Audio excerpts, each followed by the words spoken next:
Yes. Good evening to everyone all over the world, including the USA, Canada, Long Island, plus the five boroughs of Brooklyn, Bronx, Manhattan, Staten Island, and Queens. I'm your man G Money Stacks, aka Lonely Nomad, aka YouTuber, aka Host with the Most, aka Lonely Nomad, aka Gregonator, and Rookie Podcaster of Queens, New York. And this is Meticulous Vibe Juice Podcast, episode 17. I'm sorry for the delay in the recording and stuff like that. I did have a rough 3 days and stuff. So mentally, I was not really in my right state of mind. So that's basically how I was doing. It's just to let you know what my mental health check-in was like. But as for today, I'm turning the page on that shit. So there you go.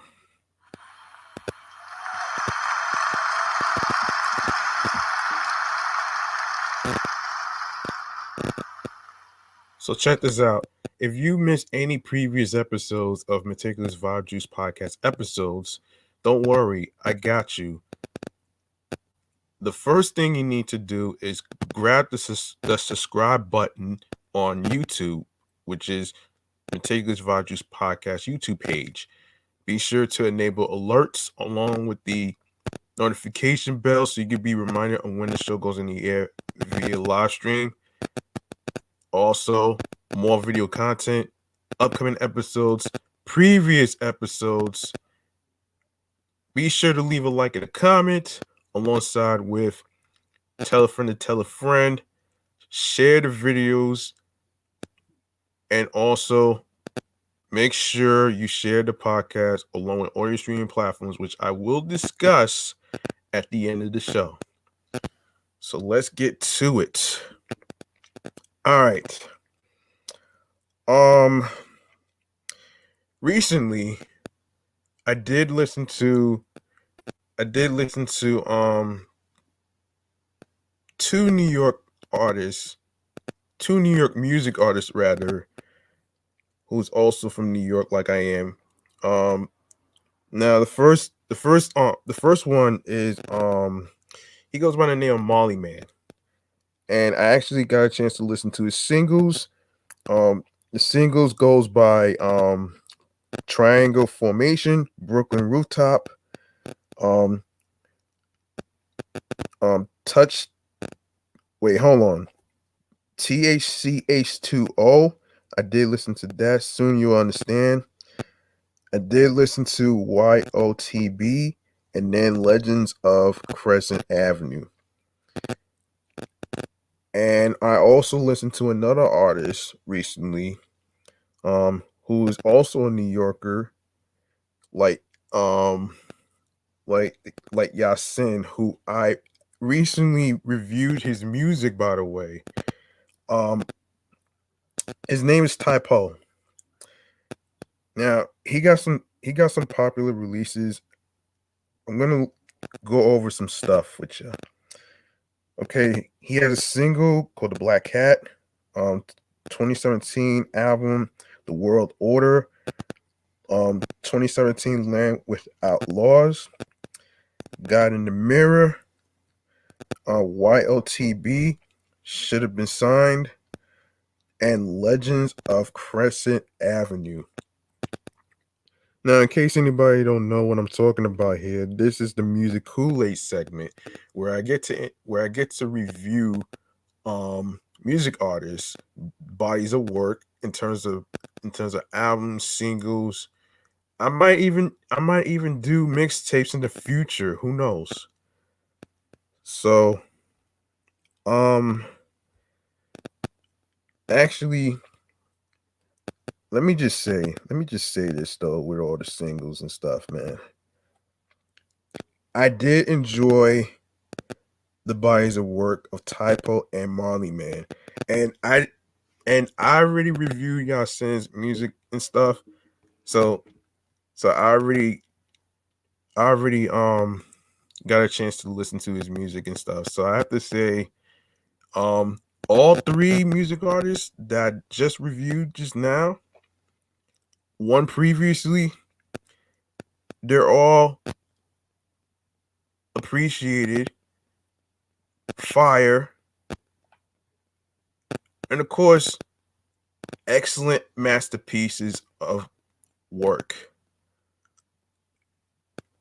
And I hear people talking about how hip hop is a little different, and how you know people miss the grittiness and the lyricism and stuff. So the thing with those three, I feel that they're bringing back lyricism and of course poetry, which I appreciate too. And like I said previously, before, I'm not into the mumble sauce rappers as much because it's kind of hard to actually understand what they're talking about here. So I'm actually going to like I said, man, I do appreciate I do appreciate their work. They're masterpieces, man. And this is coming from G Money Stacks from Meticulous Vibe Juice Podcast, the review show, the review entertainment show where I get to review music artists such as um singers, rappers, hip hop artists are included. I also review TV shows and I also review movies as well. So now that I got that out the way, um let's get into let's get into some let's get into some movies, shall we? All right. So we got some movies to review today. Now, if I'm not mistaken, hold on. Just give me a sec. Okay. So we have movies like Baby Boy. Another movie I seen, which was the time I was in Florida.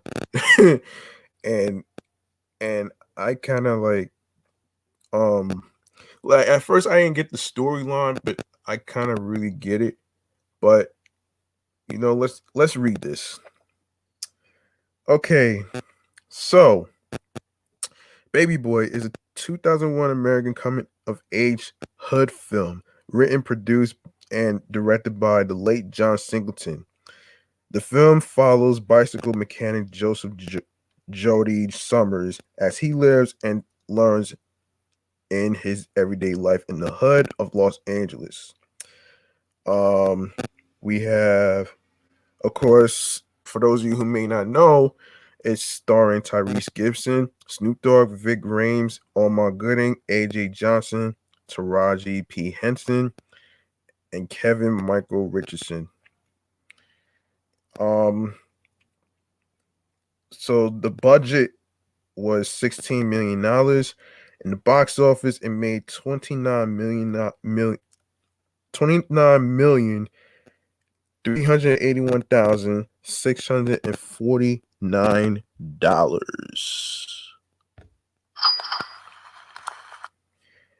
It was the film debut of actress Taraji P. Henson and R&B singer Tyrese Gibson. Gibson and Henson later starred in the film Four Brothers. The film, originally set to star Tupac Shakur, instead switched to Gibson after Shakur's death in 1996. I'm not gonna go to the. Should I? Now, I'm pretty sure you guys probably know the plot already, so I'm not gonna go there. So I'm gonna go over the reception. So it don't appear to be. This is not a spoiled review show. Actually, this is more of understanding storylines and stuff. You know what I mean? Um. Anyway, so we go to the reception. Box office in its opening weekend, the film grossed $8,606,403 in 1,533 theaters in the United States, averaging 5,614 per theater, um, and ranking number 5 at the box office. It grossed a total of 28,734,552 dollars domestically and 647,097 dollars elsewhere, for a total of 29,381,649 dollars above its $16 million production budget.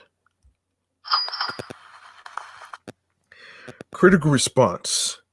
Baby Boy received positive reviews from critics and has a rating of 71% on Rotten Tomatoes based on 92 reviews with an average score of 6.2 out of 10.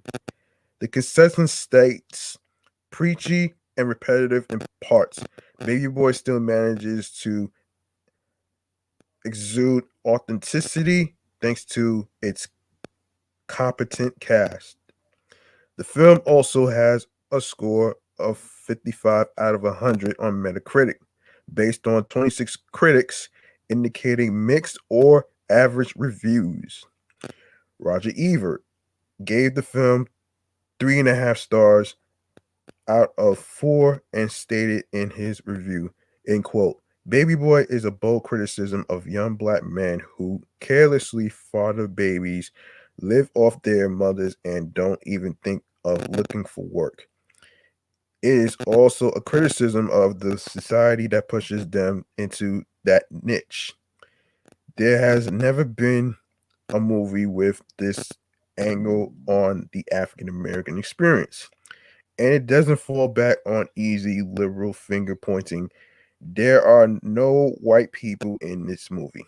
No simplistic blaming of others. The adults in Jody's life blame him for his own troubles, and they should. Kenneth Torum, film critic for the Los Angeles Times, praised the film for being compelling, heartfelt, and personal. Jonathan Rosenbaum of Chicago Reader also liked the film, stating, in quote, like John Singleton's other features, this is far from flawless, but the characters are so full-bodied and the feelings so raw and so complex that I'd call this the best thing he's done to date. The film ultimately received 10 nominations at the Black Reels of 2002, including Outstanding Film, and 3 nominations of 2002 NAACP Image Awards, including Outstanding Motion Picture. The film was also screened at the 2001 Locarno International Film Festival in competition for the Golden Leopard, and would receive a special mention from the jury for, in quote, for its innovative concept and assembling acting. Wow. That's pretty interesting right here. Okay. So let's go over the soundtrack we got here. So Baby Boy music from the motion picture and soundtrack album by various artists. Of course, this was released June 19th, 2001, recorded 2000 to 2001. Genre gangster rap R&B, label Universal Records. Producer Battle Cat, Manny Fresh, Mark Sparks, James Poyser, D'Angelo, Chris Legio. Just a Baby Boy was released June 2001. Professional ratings. Source is All Music. Rating is 5.5 stars. A soundtrack containing hip hop and R&B was released by Universal Records on June 19, 2001. It peaked at number 41 on the Billboard 200, number 12 on the top R&B/hip hop albums, and number 5 on the top soundtrack. Excuse me. And spawned one charting single, "Just a Baby Boy," performed by Snoop Dogg featuring Tyrese and Mr. Tan, which made it to number 90 on the Billboard Hot 100 and number 40 on the Hot R&B Hip Hop Singles and Tracks. The soundtrack contains interludes, which are sound clips from the film. An album of the film score by British composer David Arnold was released by Varese Sarabande. And here are the track listings. So the track listings goes like this: The Womb, intro, Tyrese. Just a Baby Boy, Snoop Dogg featuring Tyrese and Mr. Tan. Just a Man, Raphael Sadiq featuring Devin the Dude. Focus interlude, Tyrese and Taraji P. Henson. Baby Mama, 3-6 Mafia featuring LaChat. Talk Shit to Ya, D'Angelo featuring Marlon C. I'd Rather Be With You, Bootsy Collins. Well, never heard of this guy, but yeah, you get the rap. Oh man. You by Felicia Adams. Jody meets Rodney interlude. So that's 30 seconds. Tyrese and Snoop Dogg. Crip Hop. The East Siders featuring Snoop Dogg. That show. That's How We Get Down by BG featuring Baby and Locke. Guns and Butter interlude, Vic Rames. We Keep It G. Lost Angels. Eat, Sleep, Think. Connie McKendrick. Just to Keep You Satisfied, Marvin Gaye. I Hate You, Tyrese and Taraji P. Henson. Love and War, Anthony Hamilton featuring Macy Gray. Straight Fucking The Transitions featuring Gator, Baby Boy, by Felicia Adams. Yes. So, and speaking of another gangster movie, we have Waist Deep to go over. Okay, so Waist Deep is a 2006 American action drama film directed by Vondi Curtis Hall and starring Tyrese Gibson and Megan Good. It is loosely based on the 1967 film Bonnie and Clyde, including some similar subplots, including the two main characters, on the road trying to avoid police and committing bank robberies. So for those of you who may not know, basically, yeah, Tyrese Gibson, Megan Good, Lawrence Tate, and The Game. Now, so this is distributed by Intrepid Pictures, Rogue Pictures. No, production company Intrepid Pictures, Rogue Pictures. This was released June 23rd, 2006. The box office 21 million 22 no excuse me $353,303. So in case, well, of course, obviously I just mentioned Tyrese Gibson, Megan Good, Lawrence Tate, The Game. There's also Henry Hunter Hall. Oh man. Kamara Lee Simmons as fencing house lady. Darius Love. Whoa, wow. As Rock. Julius Denham as P Money. Oh shit. Okay. So the film debuted at number 4 behind Click, Disney's Pixar's Cars, and Nacho Libre, grossing 9,404,180 from 1,004 theaters, with a 9,000 $366 average in its opening weekend. Altogether, the film grossed $21,353,303.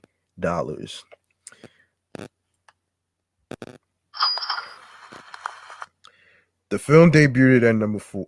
No, I just read that. Critical response. Review aggregate Rotten Tomatoes has the film at a 28% approval rating based on 76 reviews, with an average score of 4.48 out of 10. The site's critical consensus reads, in quote, a well-meaning B movie that suffers from a cliche written script and poorly drawn characters that fail to inspire much sympathy. Hold on a second.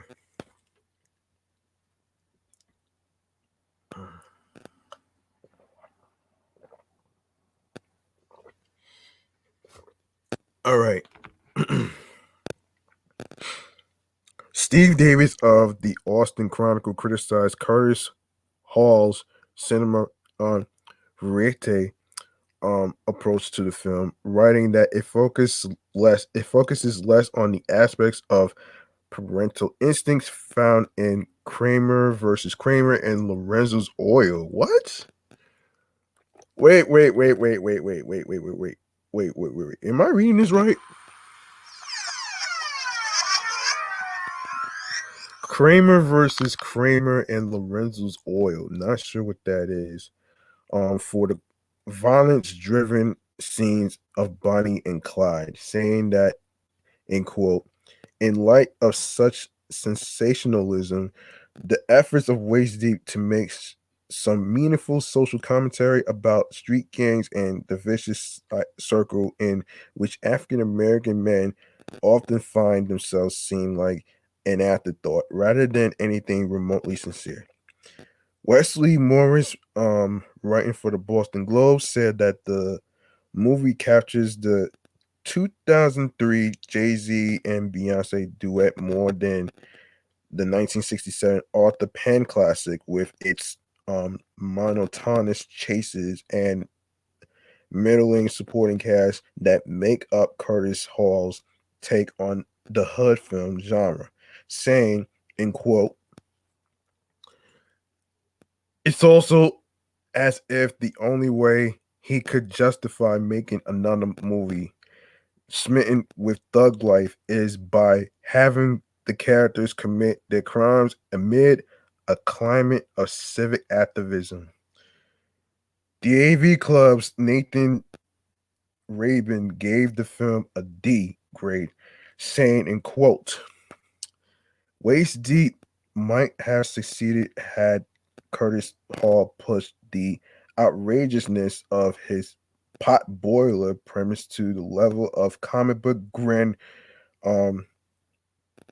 Guigno, but the film lacks the energy and pizzazz to work as lurid pulp, like the forgotten black exploitation schlock.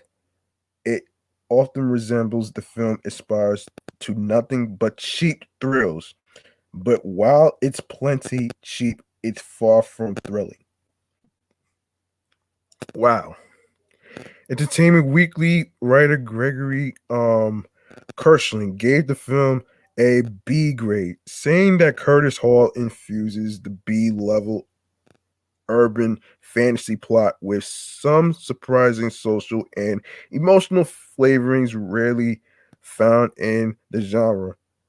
Mick LaSalle of the San Francisco Chronicle said that the movie manages to capture the free-willing spirit of the tried and true formula it uses to go along with the stylish scenes, and felt both Gibson and Good had solid chemistry and carried their roles with expertise. Concluding that, sure, there's probably no good reason to watch Waist Deep, but if you start watching it, Waist Deep gives you no good reason to stop. It doesn't give you a moment to think about it. IGN contributor Stax also praised the performances of Gibson and Good, calling the former sensitive yet charismatic and the latter vivacious and scene stealing for evaluating the material that Curtis Hall peppers with tense action scenes, concluding that while Waist Deep offers precious little that hasn't been seen in dozens of other lovers on the I Am movies and urban crime picks. Its energy, wit, effectively performances, and taut direction saved this old-fashioned B movie from being a waste of time. Oh boy. In 2011, Complex placed the film at number 25 on its list of the worst movies starring rappers.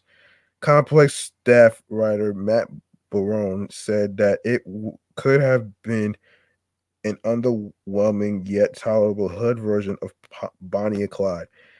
Had it not been for the casting of Game as the main antagonist that devolves it into ludicrousness and lack of dramatic resonance territory, concluding that hated or really hated his overacting kills waist deep and not in the slang term sense.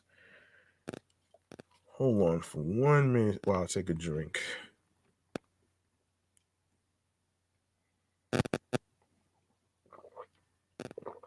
Okay. All right, let's see how much time I have. Oh boy. All right. Okay. So we go to the nominations, right? Film it Outstanding Hip Hop Movie, nominated BET Hip Hop Awards. Tyrese Gibson, Outstanding Performance by a Lead Actor, Black Movie Awards. Megan Good, Outstanding Performance by a Lead Actress, nominated Black Movie Awards. Choice Female Breakout Movie, Choice Female Breakout Performance, nominated Teen Choice Award. Let's see. Oh, since you mentioned Four Brothers, let's take a look at that one too. All right, let's take a look at Four Brothers.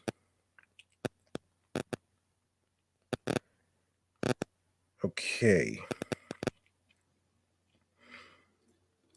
All right. Of course, Four Brothers is a 2005 American film directed by the late John Singleton. The film stars Mark Wahlberg, Tyrese Gibson, Andre 3000, and Garrett Hudlin as adopted siblings who avenge the death of their mother. The film was shot in Detroit, Michigan, and the greater Toronto area. It has been described as black exploitation influenced. Oh wow.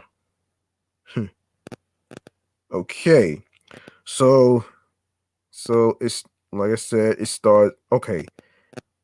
Mark Wahlberg, got Tyrese Gibson, Andre 3000, Garrett Hudlin, Terrence Howard, Josh Charles,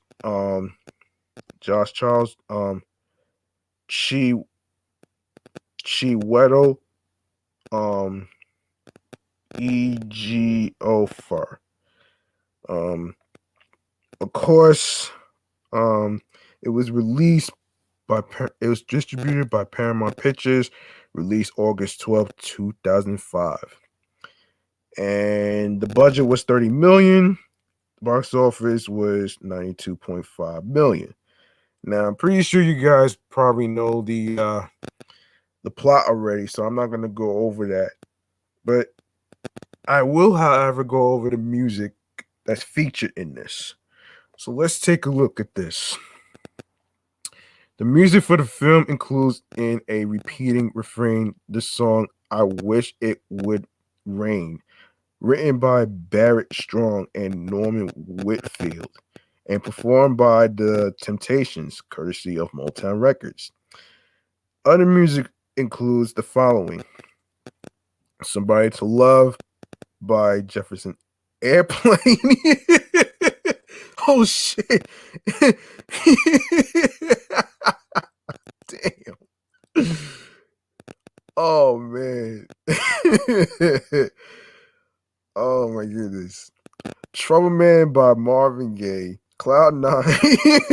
Oh shit. Another funny ass song reference. By The Temptations. What You Gonna Do by Lil Jon and the East Side Boys featuring Lil Scrappy. Actually, he calls himself Big Scrappy now because he's not little no more. Dancing Machine by the Jackson 5. T Plays It Cool by Marvin Gaye. Take a Look Around by The Temptations. Shake Me, Wake Me When It's Over by the Four Tops. Shallow by Porcupine Tree.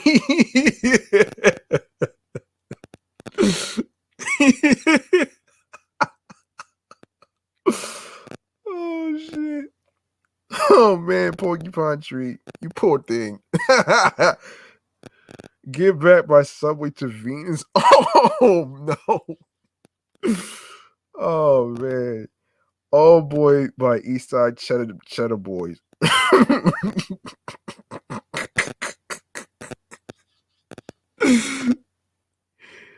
What is with everybody in these funny ass names? I have to make a list of all the ridiculous, hilarious names that I'd ever heard of my whole entire life, though. I will do that probably at the end of the show. So who knows? Okay, Plastic Jesus. Oh man, by Ed Rush and George Cromartie. Plastic Jesus. I can't believe you named that song that shit, man. Hold on. I want to say this though, man. One of my workers, you're not gonna believe this. And one of the workers that work at Big Lots Supermarket, and I did see him recently. And I'm not gonna say his name on. I'm not gonna say his name on here, but he know who he is. His youth, and mind you, he's white, just like vanilla in the sugar burger. Okay, you're not gonna believe this shit though. His YouTube name is Black Jesus. I'm like, what? This has got to be one of the. Oh man, I'm like, he's not even black, man. So this is nah. I don't know why he calls himself Black Jesus. I don't know. This is probably the most this is the most ridiculous shit I ever heard in my life. No offense, man, but if anybody saw that, they would probably be upset though, man. So you might want to rethink on calling yourself that. All right, just saying. So anyway, as I was saying, in that Plastic Jesus song, I don't think so, man. That right there is a dub right there for me. That's a dub right there. Papa Was a Rolling Stone by The Temptations. Inner City Blues, Make Me Wanna Holler by Marvin Gaye. Got That Fire by Mackalley. Excuse me. Dumb Da Dumb by 2XI. Jesus Walks, Kanye West. Ugh. I'm tired of hearing it about that guy. In the Thick, like the Cold Stars. Damn. Motown Flavor by Spooky in the Truck.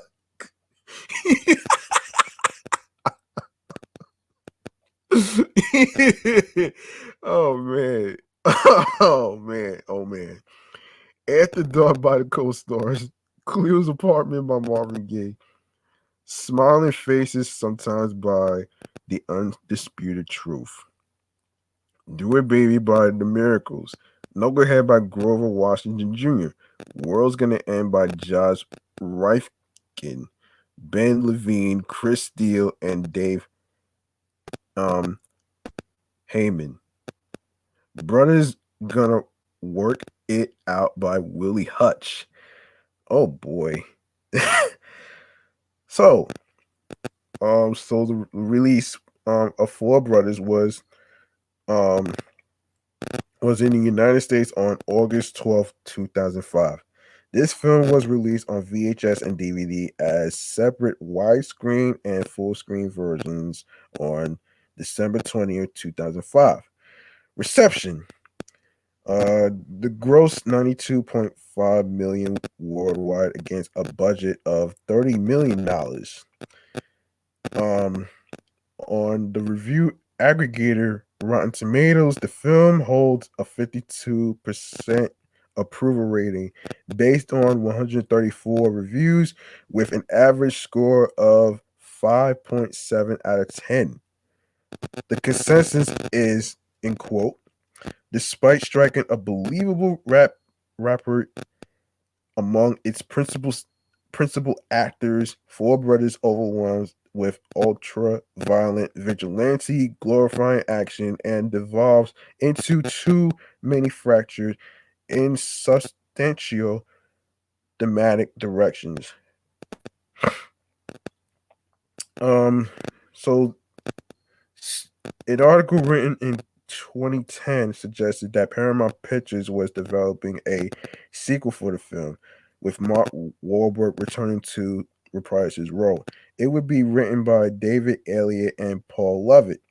In 2020, Tyrese Gibson, in a post on his Instagram page, the singer and actor claims a script for the sequel, Five Brothers, is in the works. Five Brothers, eh? This sounds very interesting. This is very interesting. Hold on a second, guys.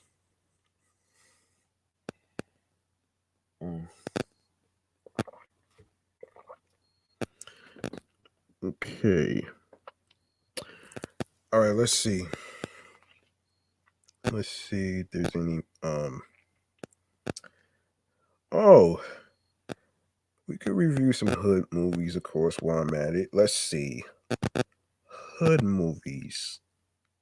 That's what we're here for. So we already reviewed Boys in the Hood already. I already reviewed Don't Be a Menace. I already reviewed Menace to Society. I already did that. Let's see. So let's see. Hood movies, let's see. Yeah, let me see. I reviewed Friday, I reviewed next Friday. Okay, another oh, okay. Let's review Training Day. Let's do that. All right. Okay. Okay, Training Day is a 2001 American crime thriller film directed by Antoine Fuqua and written by David Ayer. It stars Denzel Washington as Alonzo Harris and Ethan Hawke as Jake Hoyt, two LAPD narcotics officers over a 24-hour period in the gang-ridden neighborhoods of Westlake Echo Park in central Los Angeles. It also features Scott Glenn, Cliff Curtis, Dr. Dre, Snoop Dogg, and Macy Gray in supporting roles. Okay. Let's see. Did I mention? Yeah, of course, Cliff Curtis. Yeah, I mentioned those characters. Okay, so budget is 45 million. Box office $104.9 million. Let me just add this sound effect. Okay, Training Day was released on October 5th, 2001 by Warner Brothers Pictures. It received positive reviews from critics who praised Washington and Hawk's performances but were divided on the screenplay. It was a commercial success, grossing $104 million worldwide against a production budget of $45 million. The film received numerous accolades and nominations, with Washington's performance earning him the Academy Award for Best Actor and Hawk being nominated for Best Supporting Actor at the 74th Academy Awards. A television series based on the film produced by Jerry Bruckheimer was announced in August 2015 and premiered February 2nd, 2017 on CBS, but was canceled after one season.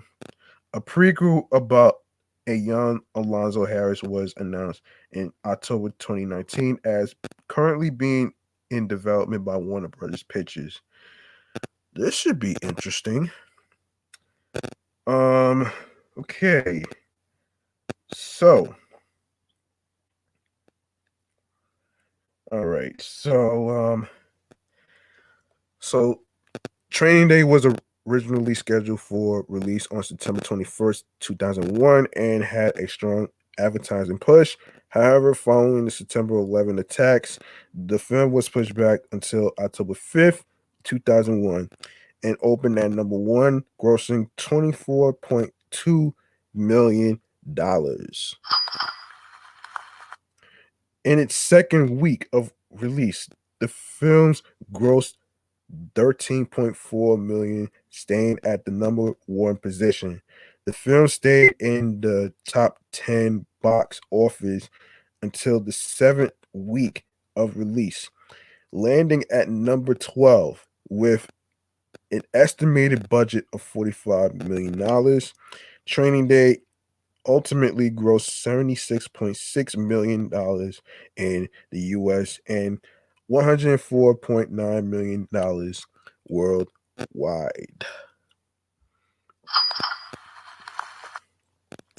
Okay, we go to the reception right now.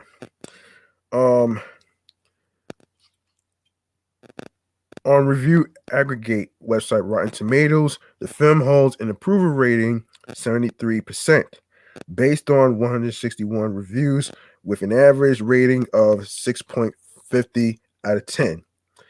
The site's critical consensus read, in quote, "The ending may be less than satisfying, but Denzel Washington reminds us why he's such a great actor in this taut and brutal police drama." On Metacritic, the film has a weighted average score of 69 out of 100. Based on 35 critics, indicating generally favorable reviews, audiences polled by CinemaScore gave the film an average grade of B plus on an A plus to F scale. Chicago Sun-Times film critic Roger Ebert said, in quote, "Washington seems to enjoy a performance that's over the top and down the other side." Ebert gave the film 3 out of 4 stars, praising both the lead and supporting actors and the film's gritty, kinetic energy.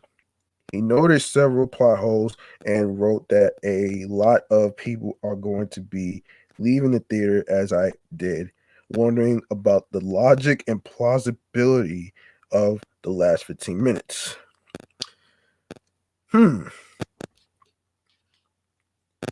Yeah.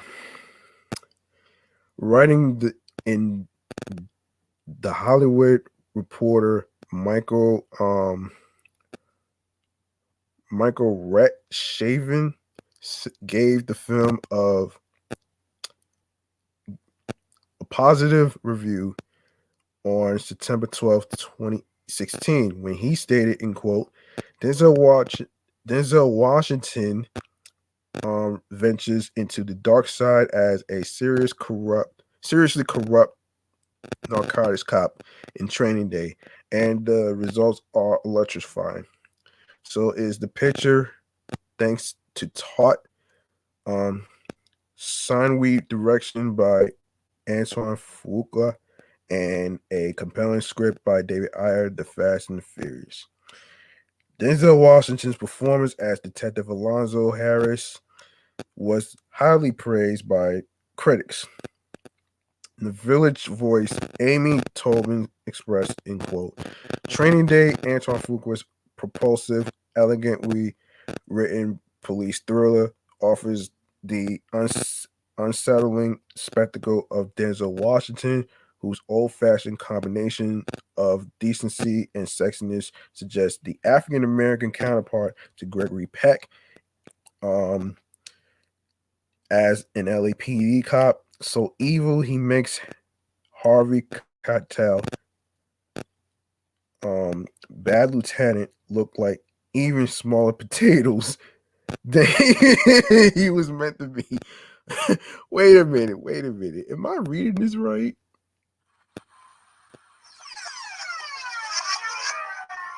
He said that hold on. Okay, he said Training Day, Antoine Fuqua's propulsive, elegantly written police thriller offers an unsettling spectacle of Denzel Washington, whose old-fashioned combination of decency and sexiness suggests the African-American counterpart to Gregory Peck as an LAPD cop so evil he makes Harvey Keitel's bad lieutenant look like even small potatoes than he was meant to be.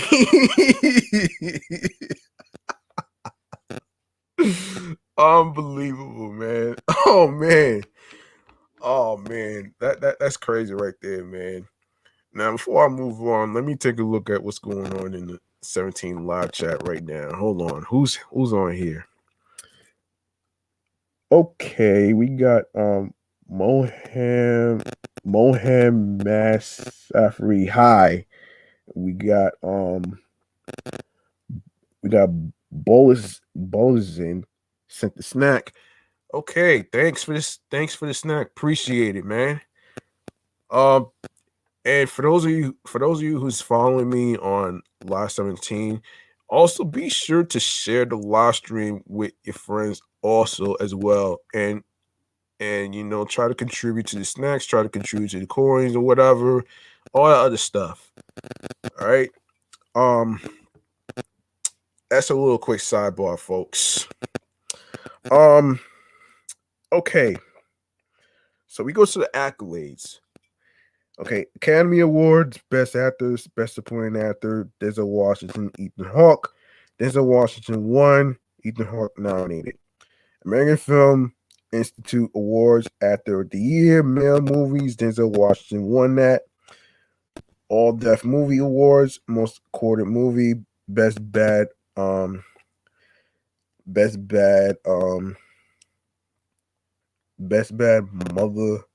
Award, Denzel Washington, he won that one. Alma Awards, Outstanding Supporting Actress in a Motion Picture, Eva Mendes nominated, Excellence in Makeup in Television and Film, Ken Diaz and Jay Wajibi won.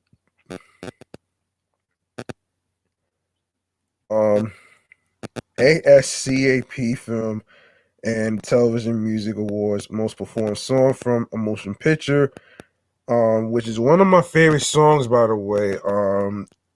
Number one by Nelly and Wael Wally,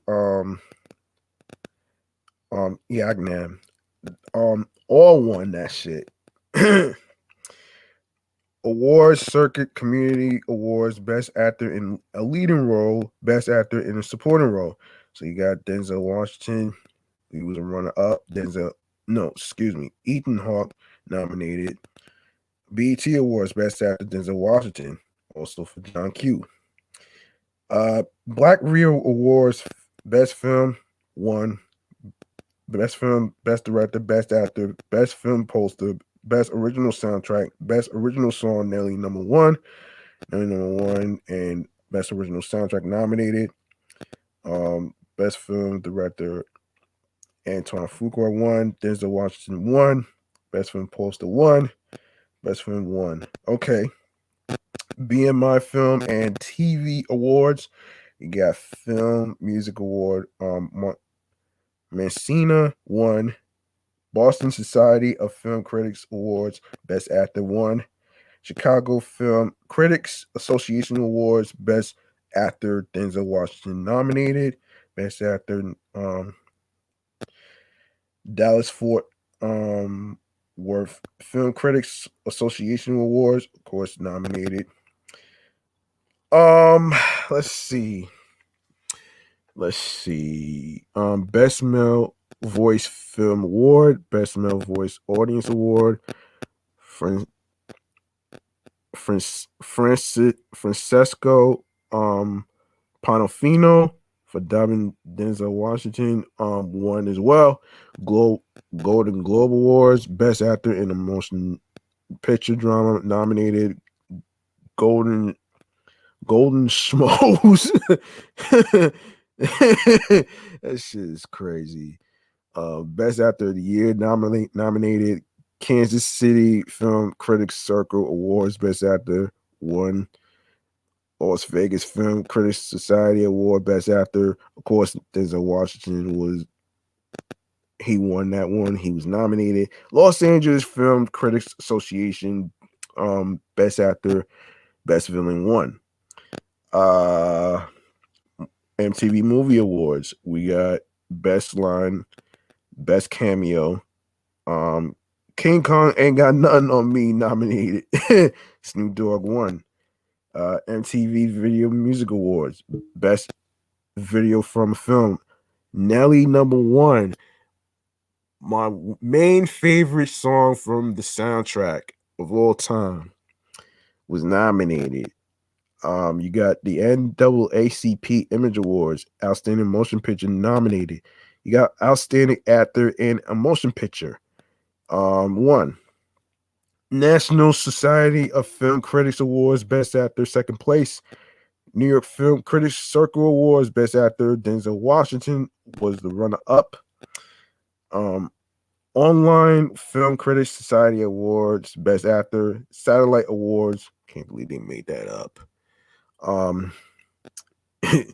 Yeah, Best Actor in Motion Picture Drama nominated. Outstanding Performance by a Male Actor in a Leading Role, Screen Actors Guild Awards. Outstanding Performance by a Male Actor in a Supporting Role, Ethan Hawke, nominated. Taurus World Stunt Awards, Best Work with a Vehicle, Brian Matchlet and Robert Powell, all nominated. In June 2003, the American Film Institute named Alonzo Harris the 50th greatest screen villain of all time in its list, AFI's 100 Years, 100 Heroes and Villains. Okay. Hang on a second, guys. Let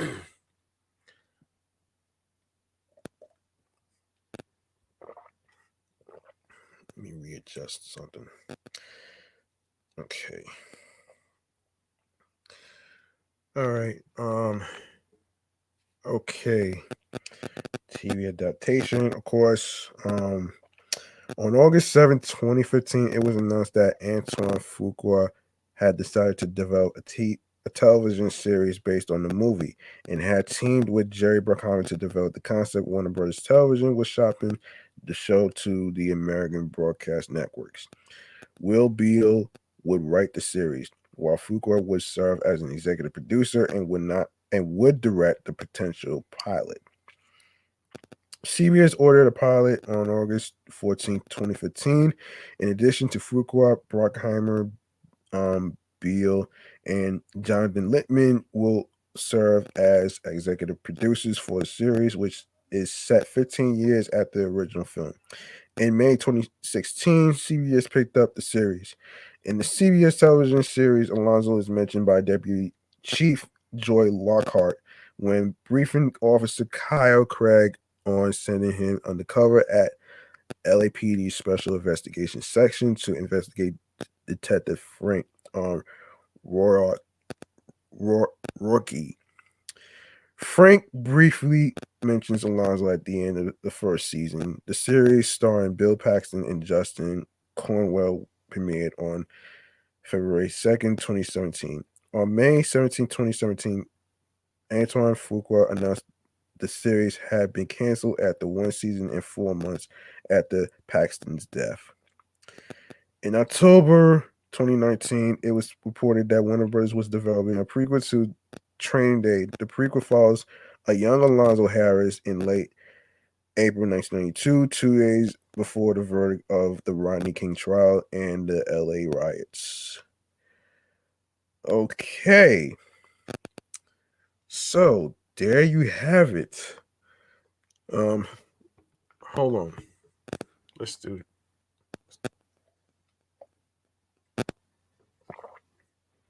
Okay, let's see how much time I have here. Okay. Almost an hour. All right. We got one more thing to review, and that's one of my favorite TV shows that was on the air years ago called One Tree Hill. All right. So, One Tree Hill is an American drama television series created by Mark Schwann, which premiered on September 23rd, 2003 on the WB. After the series' third season, the WB merged with UPN to form the CW. And from September 27th, 2006, the series was broadcast by the CW in the United States until the end of its run in 2012. The show is set in the fictional town of Tree Hill in North Carolina and initially follows the lives of two brothers, Lucas Scott, played by Chad Michael Murray, and Nathan Scott, played by James Lafferty, who compete for positions on their school's basketball team, and the drama that ensues from the brothers' romances. Oh boy. So, the cast goes like this: Chad Michael Murray, James Lafferty, Hilary Burton, Bethany Joy Lenz, Paul Johansson, Sophia Bush, who is also a podcaster right now for Work in Progress. Barry Corbin, Craig Schaefer, Maura Kelly, Barbara Allen Woods, Lee Norris, Antoine Tanner, Danielle Harris, Jackson Brundage, Lisa Goldstein, Austin Nichols, Robert Buckley, Chantel Van Santen, Jana Kramer, Stephen Coletti, and Tyler Hilton. All right. Of course, it did 9 seasons. So, I'm not gonna really answer that. I'll call that person back. Sorry. I'll call that person back, actually. All right. Let's read this, man. Most of the filming took place in and around Wilmington, North Carolina. Many of the scenes were shot near the battleship USS North Carolina and on the University of North Carolina Wilmington campus.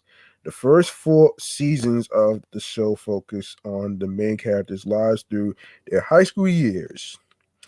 Within these seasons, we see the characters build unexpected relationships as they face the challenges of growing up in a small town. However, at the beginning of the 5th season, Swan advanced the timeline by 4 years to show their lives after college. This season featured a new storyline supported by flashbacks to their college years. Later, Swan made it jump a further 14 months from the end of the 6th to the start of the 7th season. The opening credits were originally accompanied by the song I Don't Wannabe by Gavin DeGraw. The theme was removed from the opening in the fifth season. Swan said that this was to lower production costs, to add more time for the storyline, and because he felt that the song was more representative of the core characters' adolescent past than their present maturity. The credits then consisted only of the title written on a black background. The theme was restored for season 8 in response to audience demand and was sung by different artists each week. The series premiered to 2.5 million viewers and rose to 3.3 million in its second week, becoming one of only 3 shows to rise in their second episode during the 2003 to 2004 television season. Season 1 went on to average 3.5 viewers, and the second season was the highest rated in the series, averaging 4.3 million viewers weekly and a 1.9 adults 18, 18 to 49 rating. The series received numerous award nominations, winning 2 Teen Choice Awards. On May 12th, 2009, it was confirmed by Murray and Hillary Burton Payton had declined to return for the 7th season. Although accounts of what transpired vary, their characters, Lucas and Peyton, have been 2 of the 5 main protagonists and have provided one of its central love stories throughout the show. On May 17, 2011, the CW renewed One Tree Hill for a 9th and final season, placing in order for 13 episodes. Bethany Joy Lenz, Haley, and Sophia Bush Brooke were signed as full-time regulars for one final season, and LaFerty appeared as a part-time regular. Murray returned for a special appearance during the final season, which premiered on January 11, 2012. The show is the 4th longest running series on CW Network, or the networks that came together to make it up, the WB and UPN, after Smallville, Seventh Heaven, and Supernatural. The series concluded on April 4th, 2012. Let's see. Should I go over the overview? Nah. Yeah, let's go to the themes. Okay, the themes to One Tree Hill. One Tree Hill consists of various themes such as love, friendship, rivalries, and betrayal, and explores the reasons behind them. Neil Solon of DVD Verdict stated, in quote, "Much of the show is based on the mistakes the teens' parents have made and the way these mistakes manifest themselves in the students' lives. 2 of the show's most prominent themes have been basketball and romance." Okay. We got basketball is a core aspect of the show, helping to create an atmosphere of masculinity and attract male viewers. The cinema score source, no, cinemasource.com said of the show's early seasons, in quote, "The only thing you might notice that's strange is that the teens' school lives are heavily focused on basketball and cheerleading." Sorry, if they do happen to be in a classroom, the only teacher they have is Coach Whitey. Swan stated of the basketball element, in quote, "A lot of times the basketball games for us are like the crimes, or it's the courtroom, the police precinct, or the medical operating arena. It was like our home turf." He said the other shows rarely focus on the court case or medical problem being dealt with, but are more about the people. For us, that's what basketball was. It was never about playing basketball, but it was about what was happening to the people when this game or tournament was approaching. Of course, In season 2, the basketball drama was completely removed from the series as executives felt that the show was geared more toward a male audience. David David Gianolari, then entertainment president at the WB, attributed the show's sophomore success partly to the shift in focus from a male-driven sports plot to expanding the stories of its girls. He felt they had time to step back and learn from audience response, and that Schwan tailored the show toward the core audience. Schwan said girls watched the show in large numbers.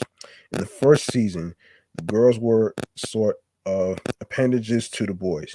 Show producer Joe Davola and Schwan agreed with sex sells and Skin to Win sentiments for storyline directions.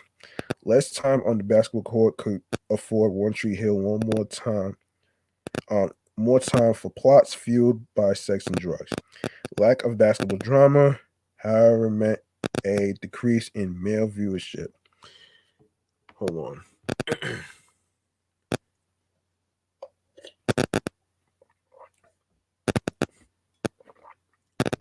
All right.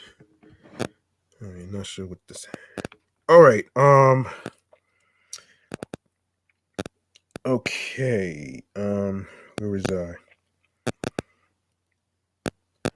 Okay. In a 2006 interview, Swan said, in quote, in the second TV season, we didn't play any basketball, which was the rest of the junior year, and I felt that the show suffered a little bit. Of course, there's romance.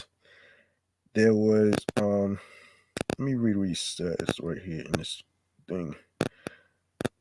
Okay. Wait. All right, let me just read this. All right. Okay. So, romance. Schwan made Lucas and Peyton's love affair a central theme of the show, saying he designed a world where Peyton and Lucas were meant to be together, and that the seeds were planted for Lucas to pick Peyton in the pilot in that first episode. When Lucas is at the river court at the end of the pilot, you know, I think we feel like this is the girl who is his soulmate, and the pilot ends with him saying, "I'll be seeing you." Lucas and Peyton have been referred to as star-crossed. Schwan described the theme of their relationship as two kids that carry around the weight of the world quite a bit. Can they agree together to let go of that weight? The theme for Lucas and Peyton is, in quote, how do you how do you learn to be happy when you spent so much time carrying grief around? Do you feel guilty for being happy? Is it okay to let it go? The couple was also given theme music to enhance the scenes where Lucas rescues Peyton from despair, dangerous situations, or herself. The theme titled Saving Peyton was composed by John Nordstrom and first heard in the school shooting episode with Tired Eyes, Tired Minds, Tired Souls, We Slept, in which Lucas strives to save a dying Peyton. Megan Lucas and Peyton, the central love story, created a rivalry between their fans and those who would prefer him to be with or end up with Brooke. These are two very passionate camps. And don't think I don't know it, stated Schwan. He said, in quote, I think sometimes one camp thinks they're being ignored. Schwan said that although he designed Lucas and Peyton to be together from the start, this did not preclude Brooke and Lucas ending up together, and that he was aware of the great chemistry between their portrayers, Real Sex Life ex-spouses Murray and Bush. He was not stubbornly holding on to the idea of Lucas and Peyton. Schwan said the Peyton Lucas Brooke love triangle is also by design and became a staple of the show. There is a huge fan base dedicated to Brooke and Lucas, and sometimes those people feel a bit betrayed, just as the fan base dedicated to Peyton and Lucas felt betrayed in season 2 and parts of the season 3, says Sean. That tells me that we've done things correctly. That's the strength of a love triangle. One debate concerned the season 2 episode Don't Take Me for Granted, in which Lucas says that a girl is slipping away and he needs to confess his love for her, but shows up at Brooke's house instead of Peyton's. Most viewers, including Lucas, Peyton, and Brooke, Lucas fans, had trouble interpreting the slipping away line as a reference to Brooke, since Peyton had been the girl Lucas had been in love with in season 1, and the two had since become estranged. Sources cited fans as pondering 4 questions. When was Brooke slipping away? Did Lucas simply mean he did not want to lose her? Was it a plot device to make it seem like Peyton, or was it Peyton? Speculation that Murray and Bush's marriage affected Lucas' sudden change of heart was also discussed, Swan stated. Um, this is what he said. That's a much debated line. I feel like she's slipping away. Obviously, I planted it there, and specifically then cut from his words to a close up of Peyton plus no, excuse me, Peyton, because I wanted to tell the audience. Well, he's talking about Peyton. Clearly, he's talking about Peyton. As we know, that wasn't ultimately where his journey led him, and it's been debated online and in certain circles that he never really said who it was. So there are camps that root for Lucas and Peyton, and camps that root for Brooke and Lucas, and camps that root for others, which is all good for the show. Okay, the show's other prominent pairing, Nathan and Haley, were considered a super couple. James Lafferty, Nathan's portrayer, said, well, Schwan always says that he had that sort of as an ace in the hole the entire time. As he was writing the pilot script, he was planning on doing that. He really didn't know how it would pan out or what would happen. But the fans have responded so passionately towards it, and I'm not really sure why. However, Lafferty has said that there is a genuine relationship between Nathan and Haley. Um, it started as something sort of based on betrayal and deceit. It then kind of transgressed over into something based on actual true love. So I think that it's a transition that the fans really bought into, and I think that people really enjoyed to watch. Sean called the couple gold and said, "I love Nathan and Haley, and most of our audience does as well." He said that Nathan and Haley Haley's fan base is strong because they have always been the most stable couple on the show, admitting that it confuses him when people ask um, when he is going to let them be happy. Um, they have a lot of obstacles come their way, says Schwan, but I see them growing, especially with the 4 years that elapsed between season 4 and season 5. Ahead and aging them a little bit, I see them growing into some really great places, not only as individuals but as a family. Okay, so we go to the critical reception. All right. All right. So Cosmopolitan and Digital Spy listed the series as one of the greatest teen dramas of all time, while the Wrap named it one of the shows that can be watched at any age. The first season received mixed reviews. Critics compared it to the OC and Dawson's Creek, but with a more masculine appeal. Whereas Dawson's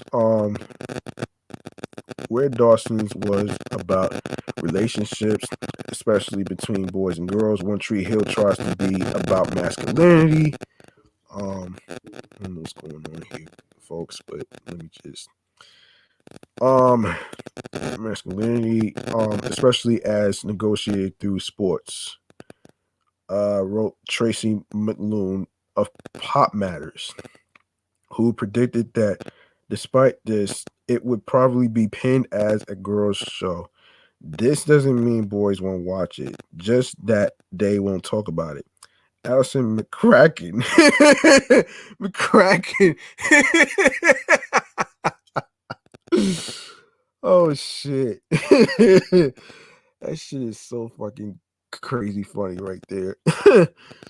On flowtv.org, on the other hand, called it a boy soap opera, saying the new boy center soap employs feminist generic serial elements to explore male adolescence and relationships between males, often focusing around brothers or fathers and sons. And the boy soap is as pleasurable a text for female viewers as television offers today. Chris Carl of IGN said, end quote, One Tree Hill, like the OC, is helping to infuse network television with a much needed renaissance of teen drama. The series is a bit less fun and more dramatic than Fox's, and the themes and storylines hold a little more gravity than the OC's, sometimes soap opera dynamic. But it's a solid show. Keith Holinsky of Movie Freak, moviefreak.com, disagreed with the OC comparisons, feeling that Summerland is similar to the OC with its scenarios and settings, while One Tree Hill is more suited as a Dawson's Creek knockoff. The Wall Street Journal called the show a slick primetime drama about a small town packed with hunky teenagers and simmering family secrets. And the Star Ledger said it was a welcome surprise. Every choice it makes, from pacing to photography to music scenes, just about right. And the casting is inspired.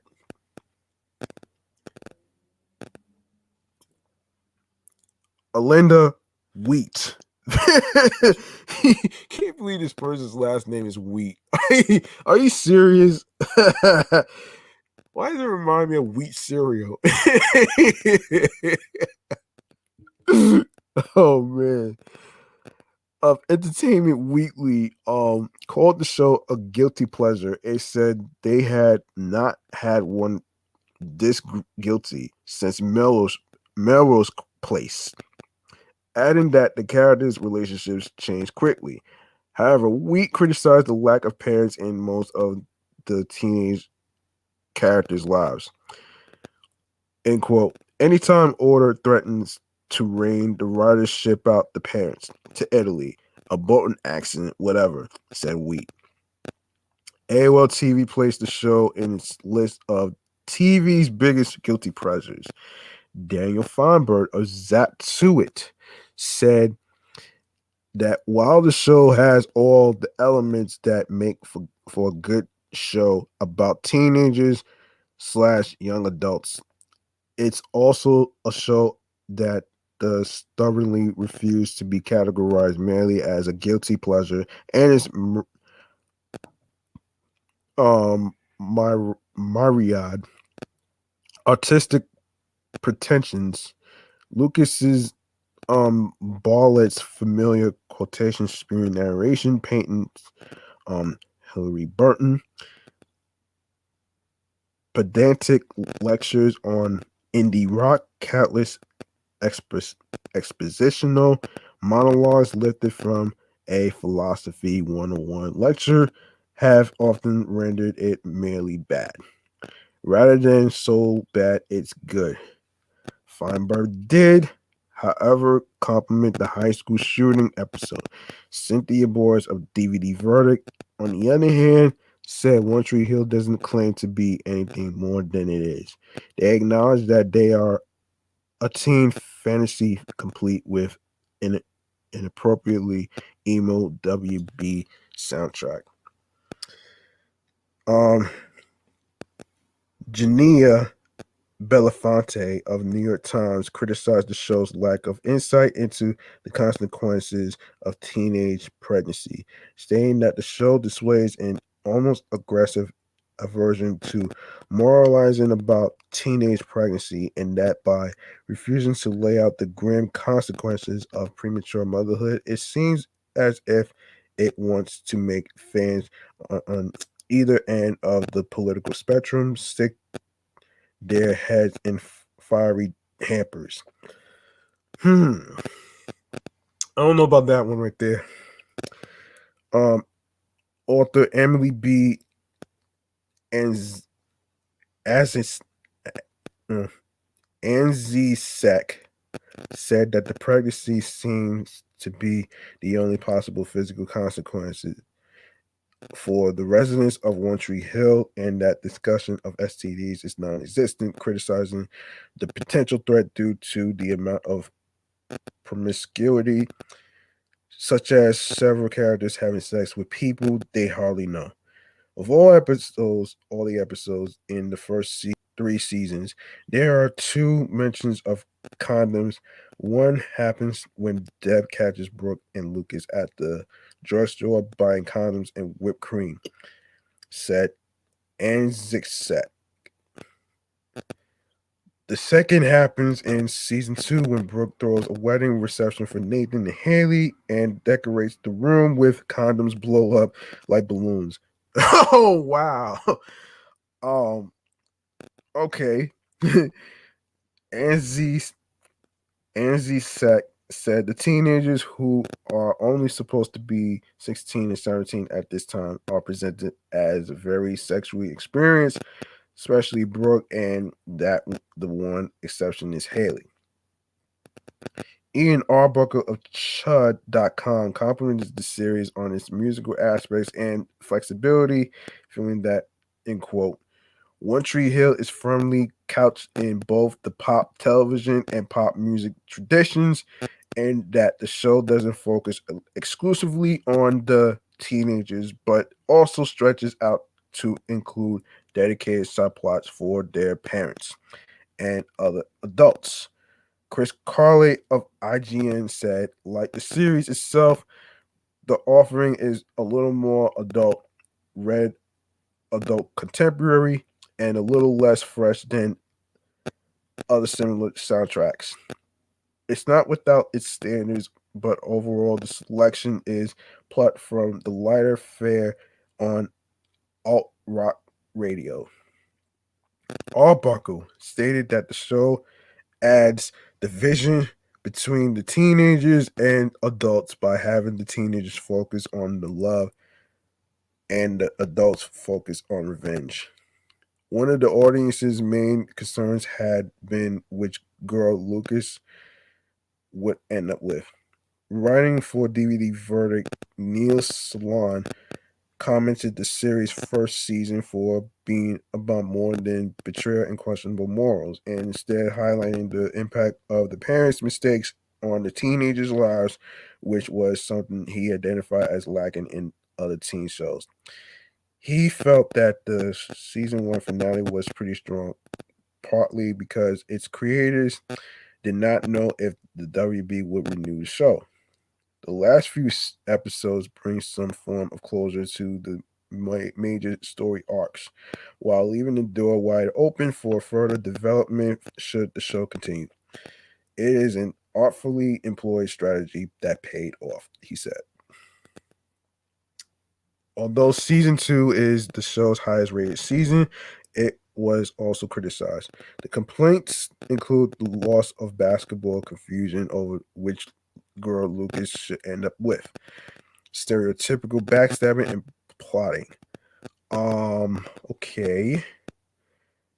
Uh, and Dan being turned into an almost cartoonish villain, Arbuckle said.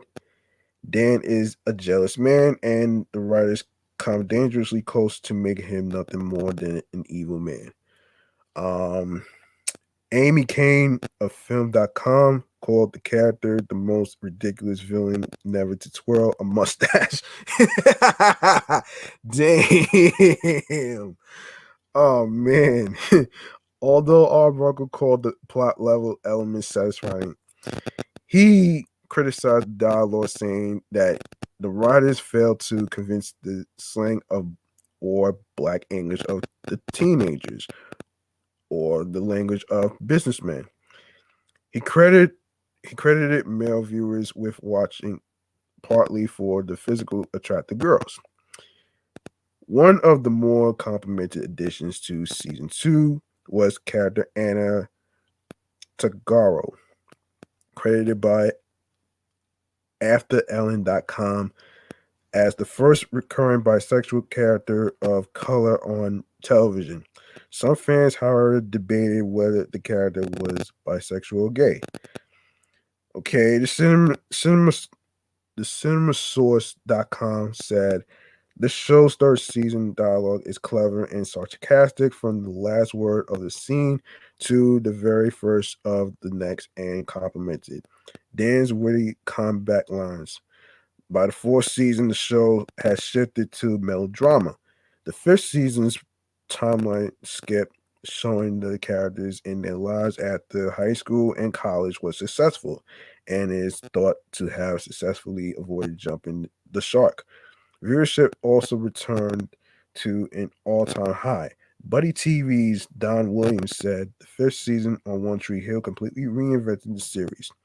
It was a risky move, but one that ultimately paid off. Um, Hold on. Yeah, no, I'm good.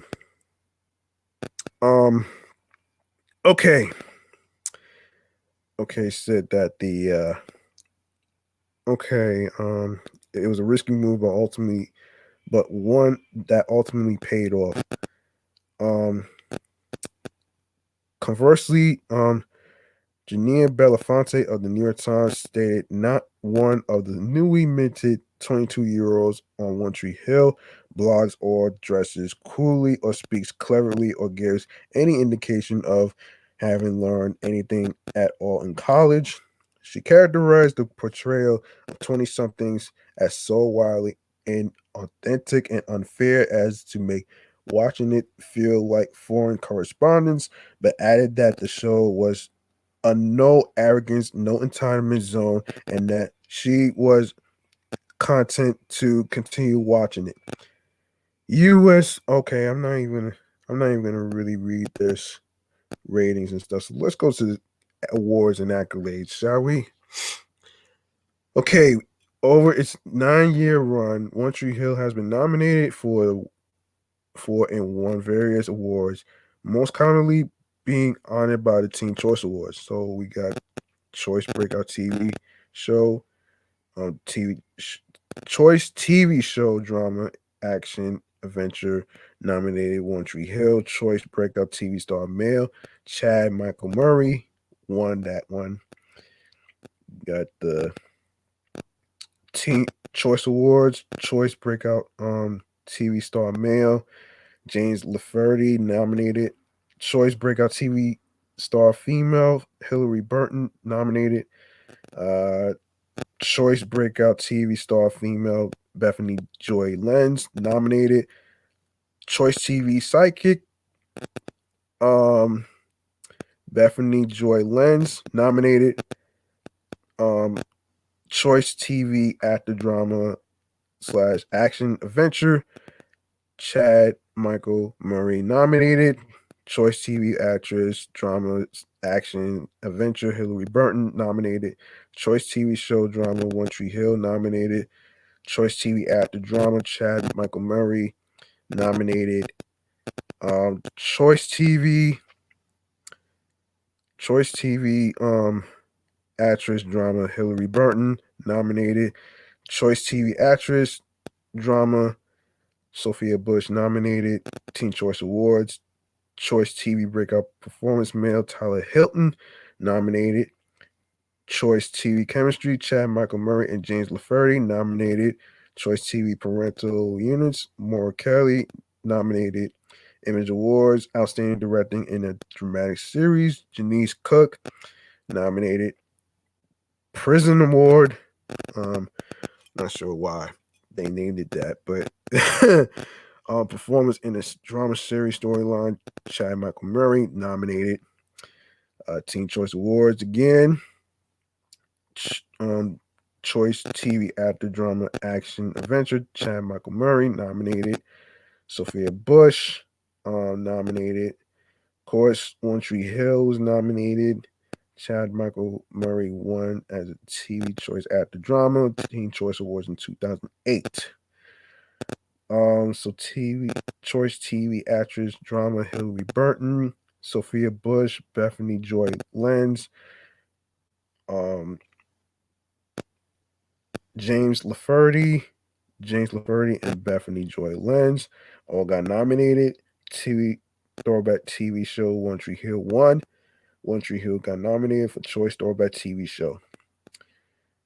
And of course,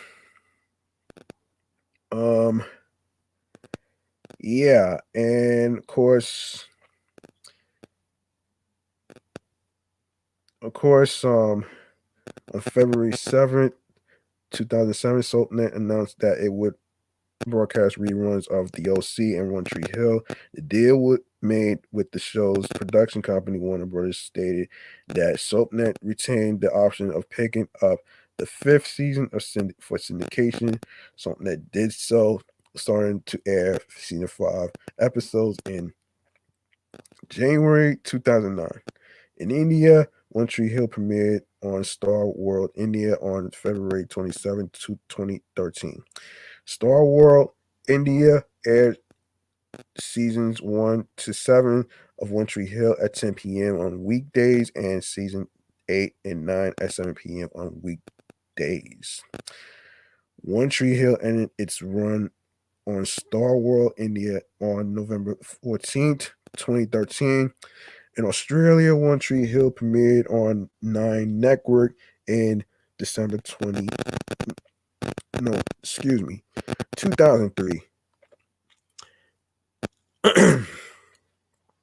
But the channel pulled the show after 3 episodes due to low ratings.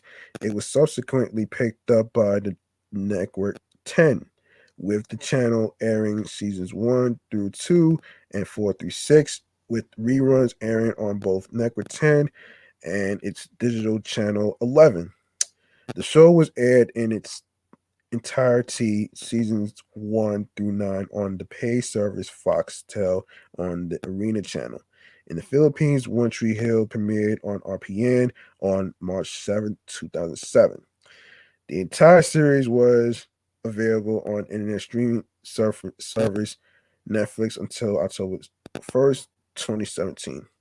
It was announced on January 17, 2018 that the entire One Tree Hill series would be available on Hulu starting February 1st, 2018.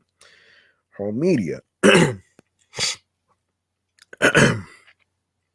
Seasons 1 through 9 of One Tree Hill were released on DVD in regions 1, 2, and 4 with commentary on selected episodes by cast and crew members, deleted scenes, gag reels, and featurettes. 4-box set collector's edition were released, the first in August 2009, containing the complete seasons 1 through 6, and the second in August 2010, containing seasons 1 through 7 in 2011. Seasons 1 through 8 on May 12, 2012. The upcoming availability of a complete box set of the entire series was announced. It was released on June 11, 2012. This box set was initially for sale in the UK. However, the set became available in Australia on October 31st, 2012. Yes. Yes. And there you have it. That was your review. That was your review podcast shows of TV shows, music, and of course, movies as well. Now, if you like what you heard in today's show today of Meticulous Vibe Juice Podcast, feel free to show some love by making a charitable donation to my Cashapp, which is $G Money Stacks 555. That's capital G, lowercase MONEY, capital S, lowercase TACKZ 555. Once again, it's not about breaking the bank.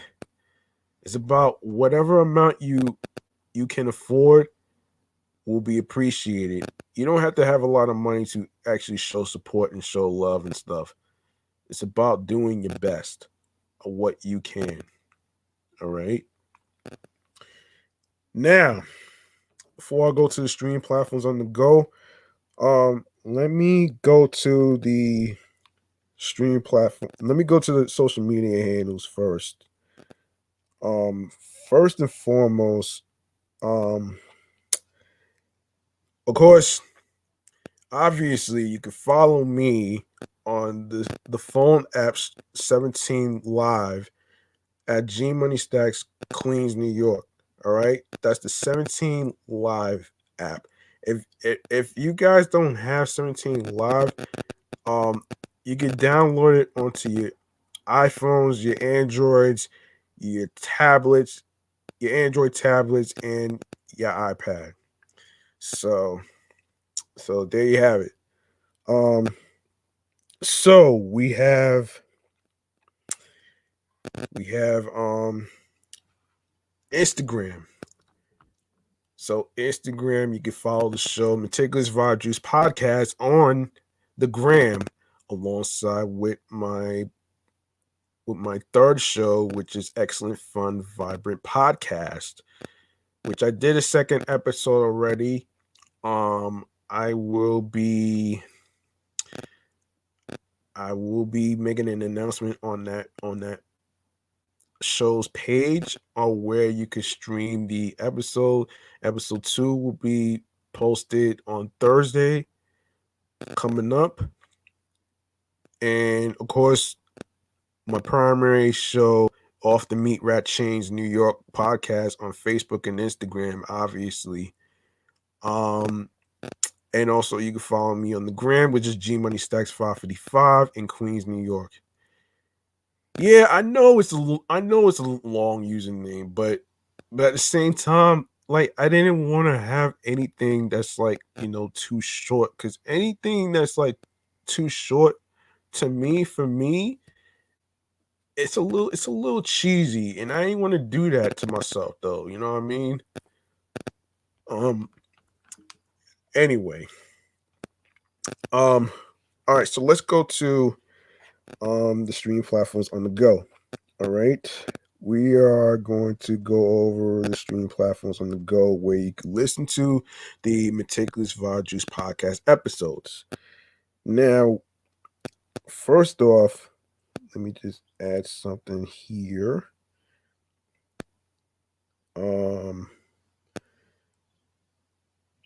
Okay. All right, we are on Anchor. We're on Audacity, Audible, Amazon Music, Breaker, and I just added the show to Castbox FM. We are on Deezer. We are on Listen Notes, Podchaser, Podfriend.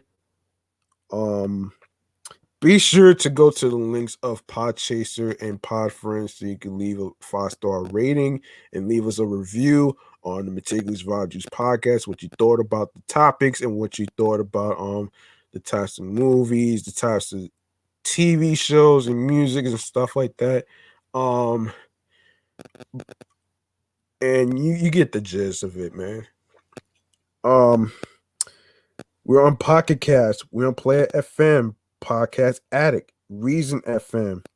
We are on Stitcher, Spotify, TuneIn Radio, and don't forget to listen to Meticulous Vibe Juice Podcast on Google Podcasts. We on iHeartRadio, #1 app for music, radio, and podcasts. And last but not least, the YouTube. I want you to go grab the subscribe button for Meticulous Vibe Juice Podcast YouTube page. Be sure to enable alerts along with the notification bell so you can be reminded of when the show goes in the air live via live stream. And of course, more video content.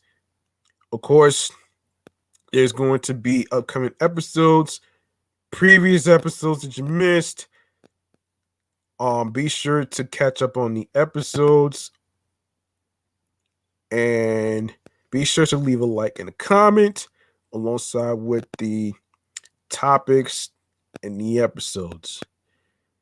And also be sure to share the videos, tell a friend to tell a friend. Be sure to download the episodes that you listen to. Be sure to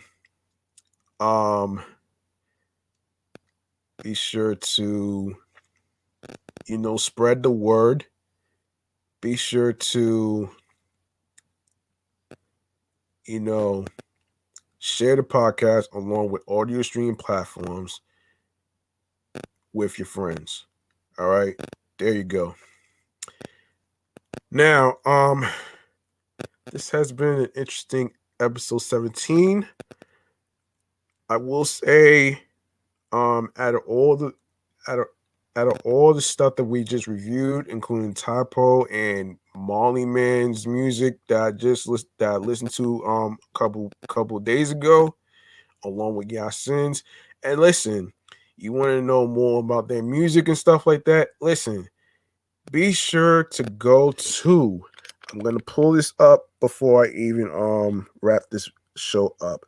Now, be sure you go to Instagram, which is underscore. Hold on a second, guys. Hold on a second. Yes, be sure to go to Typoe is Music on Instagram alongside with hold on. Let me just get this right. Okay. So it's Typoe is Music. Be sure to follow that, and also be sure to follow.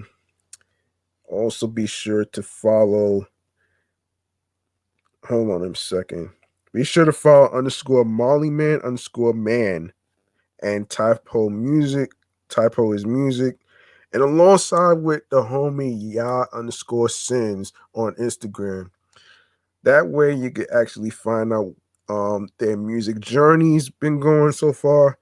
And you know the rest of it though, man.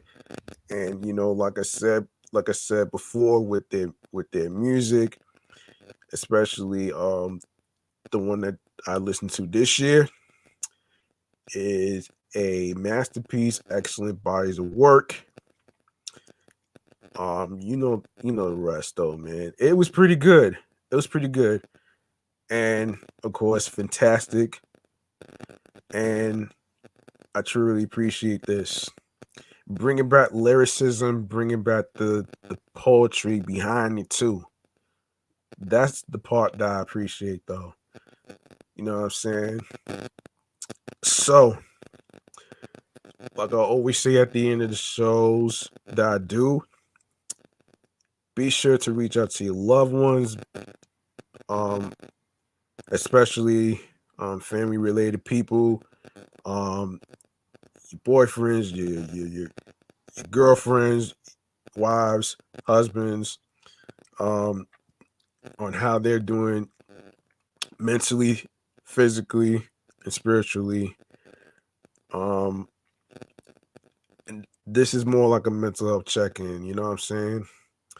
That person might be fine on the outside, but on the inside they might be going through something that's traumatic, nightmarish, um, whatever it is, man.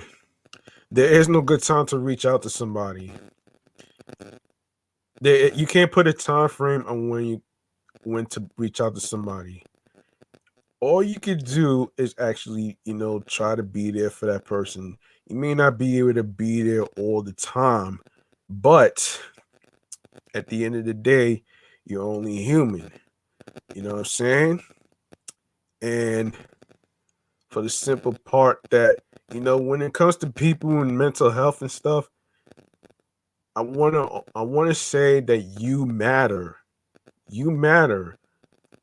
And this is not a taboo subject, man. I would much rather talk about what's going on in mental health and stuff like that. It actually increases more discussions. Would you agree?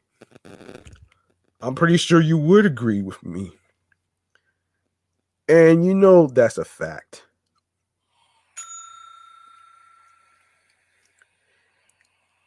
And of course, also, be sure to be safe. Be sure to not only mask up, wash your hands, have your bottle of H2O water, your Gatorade for electrolytes. Also, also, be sure to stay tuned for more episodes of Meticulous Vibe Juice Podcast coming up. And and and I hope you guys enjoyed the episode. And I hope you guys catch up on all the episodes previously recorded. And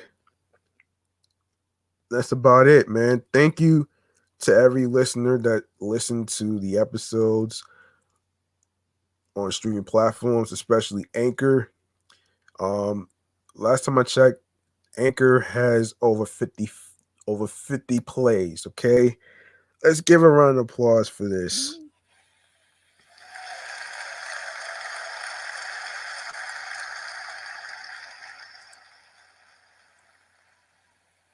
All right. All right. So thank you guys for listening and taking the time to listen to me express myself and everything else. And like I said, man, I hope you guys be safe, stay masked up, be sure to reach out to your loved ones in regards to their mental health because mental health matters. You know what I'm saying? And you know the rest. Um so I'm G Money Stacks. Thank you for listening to, and I hope you guys have a good night. All right. Peace and one love. Good night.